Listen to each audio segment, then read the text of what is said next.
Thank you for taking the time to watch my video. I really appreciate it. If you enjoyed this video, please click thumbs up as that will help grow my channel. If you'd like to subscribe, I'd appreciate that as well. And if you have any questions, feel free to leave those and I will respond. Again, thank you. So here's the platter. I just cut it yesterday. It's only been 24 hours. But the challenge with this is that's the pith. That's the area that's most likely to crack. And you can see right here, a crack has developed there. That comes around to there. And another one there, radiating out here. They're not bad, but I'm going to put some CA glue on it to slow them down. And then I'll rough it out and hopefully we can get away from those. If not, I can always fill them as you've seen in some of my previous videos. But just to orientate yourself, and if you watch my roughing video, this is going to be a platter. It's about 2 inches, 3 inches thick. This will be round, and this over here will be natural edge, and then there'll be a bowl scooped out of the center as big as I can, and the rest will just be a rim. Now, if you saw my roughing out video from a few weeks back, you'll remember this jig and this piece of wood. I want this to be a cut edge, and I want this to be a live edge.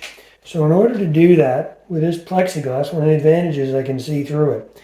So if I know I've got to clean this edge up, so if I'm going to be on that line, for example, which is the second one in, the second one in over here is going to miss that bark. So that's what I want. I want to maintain this.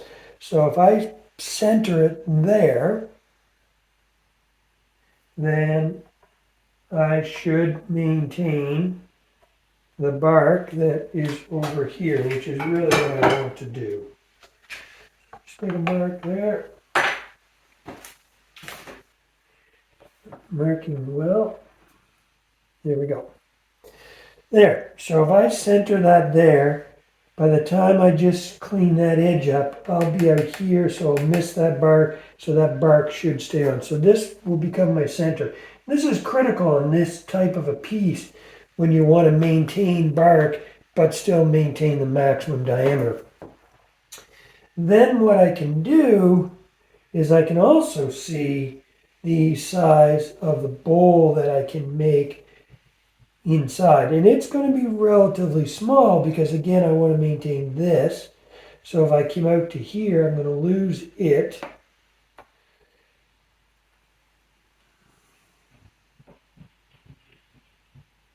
So I'm going to go here.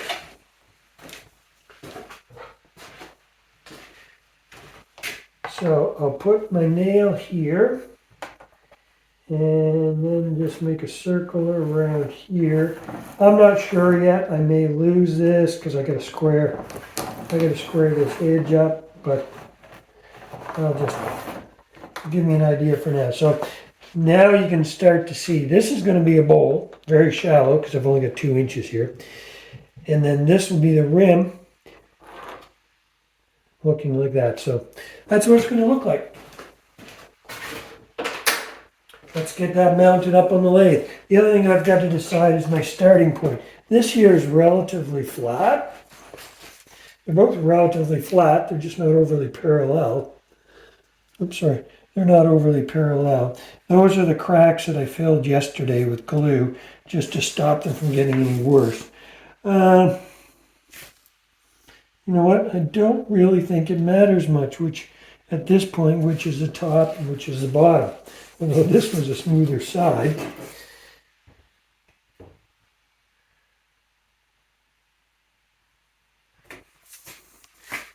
I think I will go with this as being my top for now.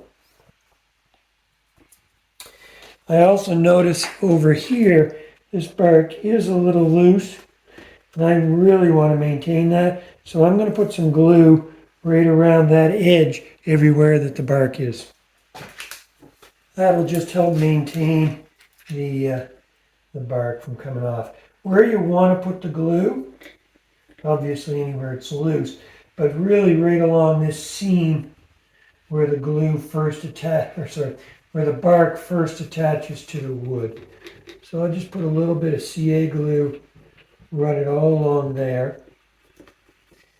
Now there's a piece here that's loose, so I'll put it in there as well. Now in theory I'm not going to be touching this bark, but as it's spinning with the centrifugal force, it might want to throw it off, so probably a good idea just to... It doesn't take a lot of glue, it'll soak it in pretty good. Some of this is coming off anyway, so I may have to readjust this, because remember, I've got to make these two surfaces parallel, and they're not right now. So I'm going to lose some of this, because this side's thinner than this side. So now you can see I've got it against a spur center. It's much more solid now. There's no free turning. Before on the wood worm screw, it was turning freely. Right now I can only get about 200 RPMs because it's thicker here than it is over here. So I'm going to have to take some of this side down, and then once I do that I should be able to speed it up.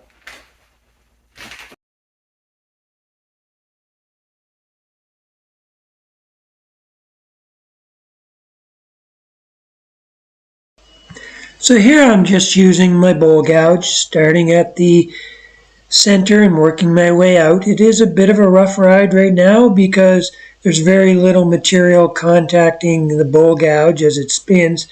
It's only thicker on one small area on one side, so it's taking a bit of time to get that down so that I have two parallel surfaces.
I'm going to make a small adjustment. I'm starting to get into this, which I don't want to make that any thinner, but I still have a lot of material here. So I'm going to back this off just a little bit, and make a slight adjustment here so that I can get more of this and less of this. Let's see how that's going to work out for me. So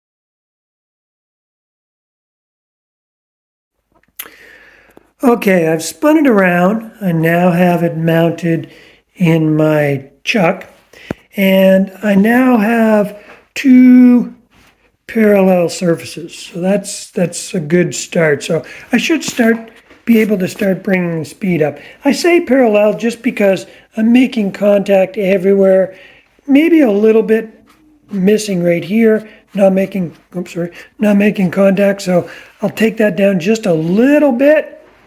But other than that, I'm pretty good. I'm going to leave it that thickness for now to let it dry a little bit more. It'll dry fairly quickly. I may put this in my kiln, and then once it's dry, I'll finish it up. But you can start to see the shape now. This is going to be the shape of it. That I hope to maintain as much of the bark as I can, and that's the natural edge coming around here like this. Whereas this is a finished edge here.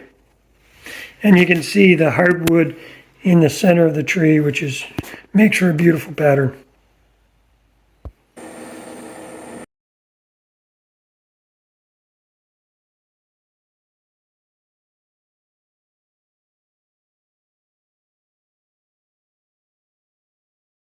Here I'm just using my bowl gouge to start scooping out the center of this, which will be effectively a bowl in the center of this platter.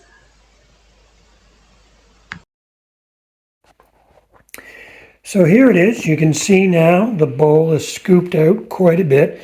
It goes down about an inch. I still got to take some down in the center. I've got a bit more to give. It's rough turned. I maintained the bark up until this point, so that's good. I've got a tenon on here. It's not very big, and that'll come off at the end most likely, but it's enough to hold it. It's not overly heavy. So now I'm going to put it in a bag of sawdust and let it sit for a week or two. It's about 32% moisture, so it's pretty wet. This is the area I'm worried about. Right here is the pith of the tree. It's way off center because it was at the base of the tree, so the grain is really tight on this side and quite loose over here. But that is the center of the tree, and that's where the most stress is, and if it's going to crack, most likely there. So I'll put a little bit of glue in it just to stiffen it up. On day 3 of being in the kiln, the piece has cracked.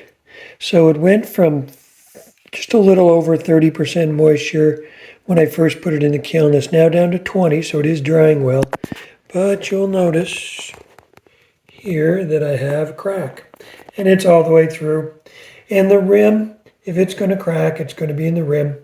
That's where the most tension is. Either there or in the very center where the pith is. But a disc like this will often crack in the edge. So at this point, what I'm going to do is I'm going to put some glue in there to stop it from spreading. And then when the time comes, we'll fill that crack.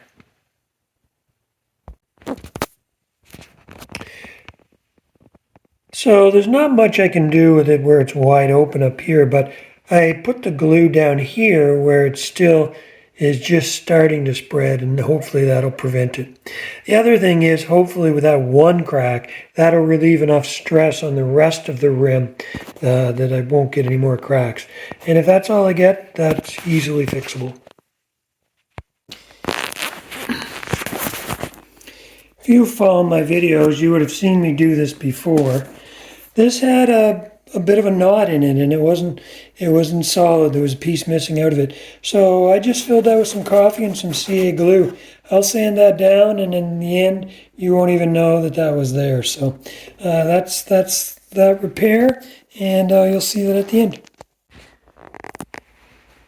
So this is the piece that's come out of the kiln after a week. When it first went in, it was close to 30%. Now it's down to 15. 15 should be stable enough that it won't move, and if it does, it won't be significant. But unfortunately, I did have a crack that developed here.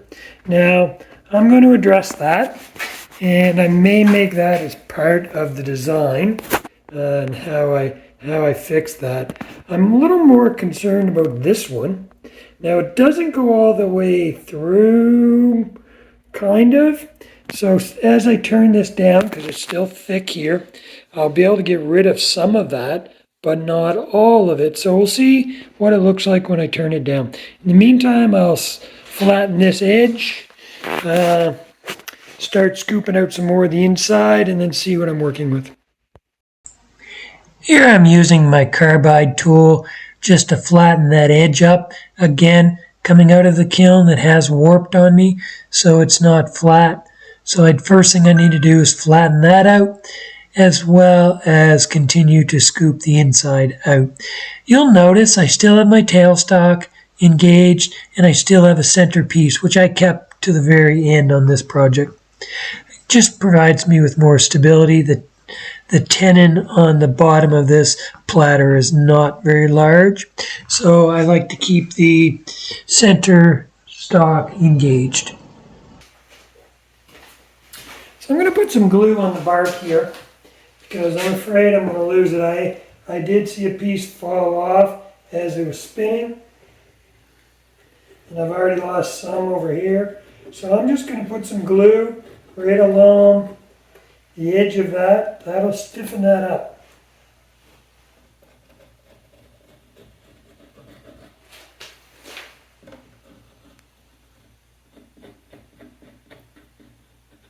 That's the thing about bark. If it's going to come off, it's going to be right where the bark meets the wood. So by putting glue in there, you should be okay. The exception is these real thick pieces. They can delaminate in the bark itself, but like that right there. But for the most part, it's right up against the wood itself. All right, we'll let that sit for a bit, and that'll stiffen that up. Meantime, I'll start working the inside of the bowl. You can see that this has warped a bit because I'm getting, it's banging as it's going around. That's because I'm touching in some spots, not the other. There's a bit of a catch right here. If I could get rid of that and some tear out there, then I would stop. And then some of that can be sanded by hand.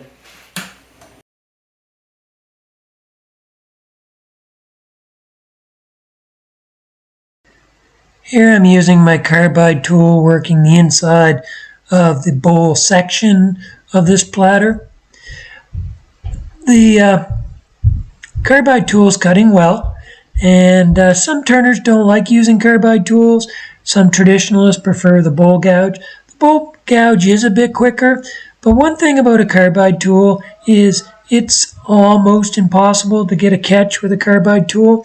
And at this point, working on this section of the platter in a small area, I just feel much safer using the carbide tool.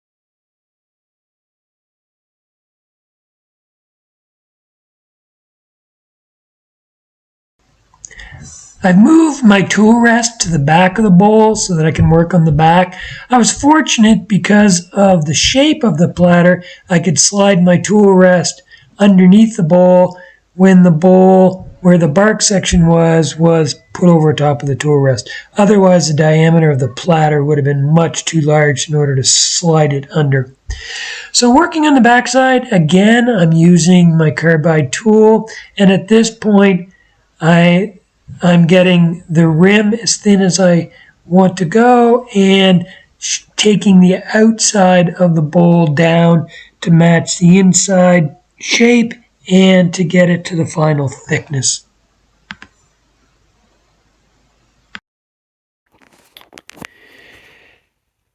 So the bowl is almost finished turning, But as I'd mentioned, I've got a few cracks. Now, this one here, I've already repaired with coffee. Still got a bit of a low spot right there. That was a branch, so it forms a pith area right there. So it's gonna crack there. It's almost guaranteed. Once it's cracked and repaired, though, it will not crack a second time. So I'm gonna go back again and add some coffee to that and fill that up. I also have a crack here. I need some more sanding, but I will probably fill that with coffee as well. It's already a dark line, so I'll fill that with coffee and you won't notice. The rest of the bowl is pretty good, except for this area, and this is the major one. So just so you can get a reference here. The rim of this bowl, when you cut it like this, it's almost guaranteed to crack. That would have relieved enough stress that it won't crack again a second time, but that needs to be repaired. Now this is a commission piece. I've talked to the person that's receiving it, asked him about options, because there are options. I can fill it, I can use an inlay, I can use leather strapping and tie like a knot, like you'd lace your shoe, or I can fill it with epoxy. This client chose to go with epoxy, so that's what we're going to do. So the first thing we're going to do is we're going to just make that hole a bit wider, and then we'll fill it full of epoxy. Now I know the coffee repair is awfully visible right now, but I put glue, coffee, more glue, a little more coffee, rubbed it in. I'll sand that away and then it will look much different than it does right now. And I have widened that crack out a little bit, and now I'll mix up some epoxy. So I've just used some duct tape and made a mold or a dam. So I put a piece here across the back, and I've completely covered the bottom. I don't think there'll be any leakage. There's not a lot of epoxy there, so I don't think I'll have any issue with leakage. If you watch my previous videos, you would have seen me use this epoxy product before. I'm quite pleased with it. Timber Cast. It's a 2-to-1 epoxy, so I'll mix that up 2-to-1, and then I'm going to add the turquoise pigment to it to give it some color, and then we'll put it in that crack. Here's what the epoxy looks like now that I've poured it in. That will probably settle some, and once it does, I'll just top it up. And 24 hours from now, I'll be ready to sand down, and the repair will be fixed. Not very noticeable, accentuated, but it will be fixed. So for the sake of time, I did a lot of work off camera. I did the final sanding, you've seen that before, and here I am applying the lacquer finish. I used a spray lacquer just because of the edge with the bark on it. I wouldn't be able to do any friction rub on it for a finish, so I went with the spray lacquer. Here's the finished product. It was about 14 inches across and 4 inches deep. Commission piece for a wedding, and congratulations to Meagan and Paul.